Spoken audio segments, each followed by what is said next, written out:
What is up, YouTube? My name is Joshua Broom. I am in a car, but hey, you gotta do what you gotta do. I will do my very best not to look at the phone because that is not safe. But, man, a lot of stuff going on in my life. Tomorrow, I'm pretty excited. I'm going to be playing in a basketball league. It's at the YMCA. It's pretty chill, but goodness, since quarantine, it's like the amount of people that I have interacted with in person is pretty minimal. Like over the last year, I was working at a gigantic church. That season ended. My wife and I decided to move closer to her parents and ultimately start a ministry, launch something. Since we've been together, she has embraced my crazy entrepreneurial spirit. We've opened 2 gyms, and now we're launching a ministry. She's helped me in every capacity. She's amazing. She teaches English online. She was a gymnast, for pretty much her whole life. She cheered in college. She's at minimum good at everything, great at a lot of things. She's amazing. But I am very big vision. Let's go do it. I'm outspoken. I'm good at creating relationships. I'm good at leadership. I'm good at communicating. And she fills in the blanks where I lack in so many capacities. She's so incredible, particularly when it comes to systematic and organizational skills. She really lifts us up and allows us to do a lot of cool things by being incredible. So what's going on in my life?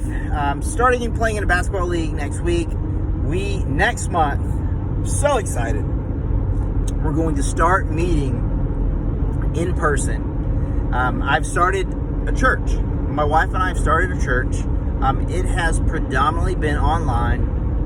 I have been slowly building influence online, predominantly with college students, young adults. That is our focus, but it's not the only focus. Our focus is to love on people and allow them to see that life is so much bigger and better than they could ever imagine. And regardless of what they've done in their past or what has been done to them, my passion is to lead people past this perception of themselves that they can't get past their hurt, their failure, whether it happened to you or whether it was self-inflicted, like my decisions in my life. All the mistakes I've ever made were no one's fault but mine. So at the end of the day, be accountable for your mistakes. Be accountable for the things you do and learn from them and grow. Healthy things grow, growing things change. And man, what a crazy ride my life has been. If you have not been around on this channel very long, it's continuing to grow. Thank you so much for the people who continue to subscribe. Please share this with people as we try to grow this account. It's crazy because it's so far from this, but my goal is to reach 100,000 subscribers by the end of this year. That's bizarre because I have I think I have 500 and something right now, but my goal is to reach 100,000 by the end of this year. I've written a book. I'm piecing it together. I'm going back. I'm editing it.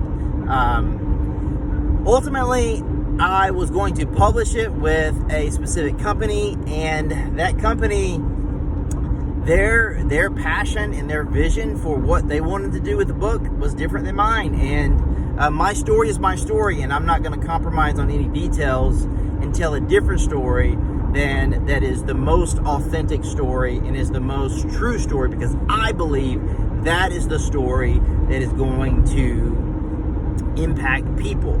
So the book will be crowdfunded. At some point, I'm going to either put up a GoFundMe page or just create a window for people to give via Cash App, PayPal, whatever. If you want to partner with me and see this book impact people's lives, I'm going to ask you to partner with me and allow your generosity be the vehicle that lands this book on shelves and on various other places where you can purchase it.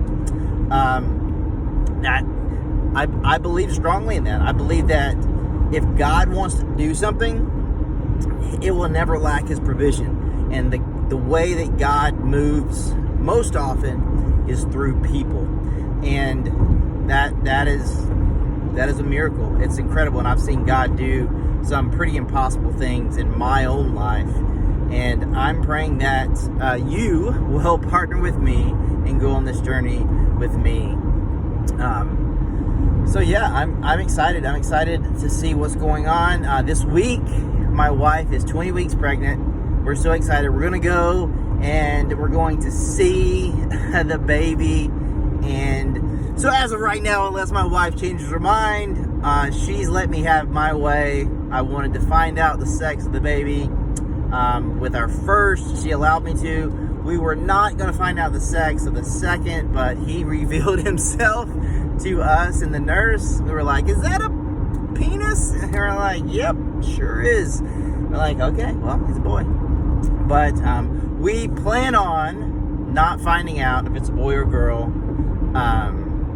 until they're born. So we've pretty much decided on a girl and a guy name. We, for no reason at all, we think it's a girl. But yeah. But here's what I want to talk about really quickly. So in my life, I'm in this like weird paradigm of, I used to be in the adult film industry for 5 years. I was one of the most successful actors in porn right before I quit.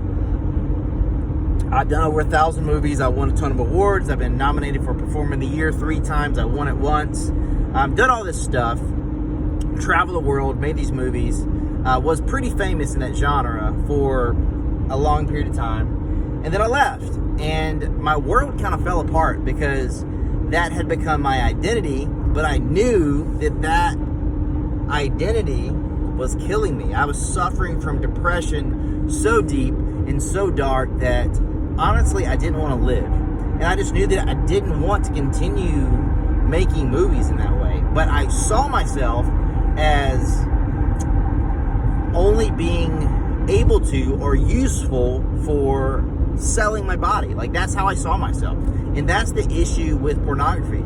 The issue with pornography is you, like, being in the industry, you sell yourself, and then it's twofold. There's the impact of you doing that and how you are perceived, and there's this perception of yourself where when you sell yourself, all of a sudden you start to feel this guilt and shame, and you start to see yourself as only useful in that capacity. And you get trapped in that mindset.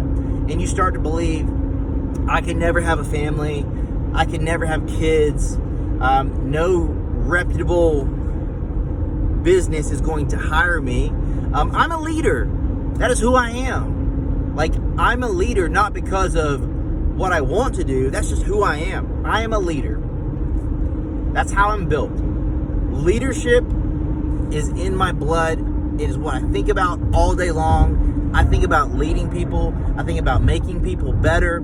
I think about how can I impact people to see themselves as the person they were meant to be, created to be.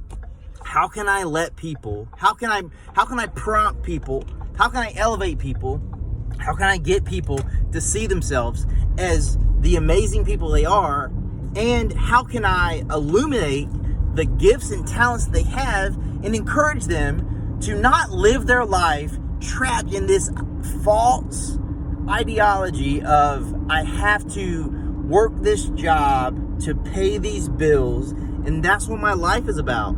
You were created for so much more. You were created for so much more. And there is a God that created you and loves you and gave you gifts and talents to make an impact on this world. Your charisma, how you look, your personality, the things that you're good at, the things that you're passionate about. All of those things are not coincidence. They're not a coincidence. And here's what I want to encourage you. Last thing, I want to encourage you with this.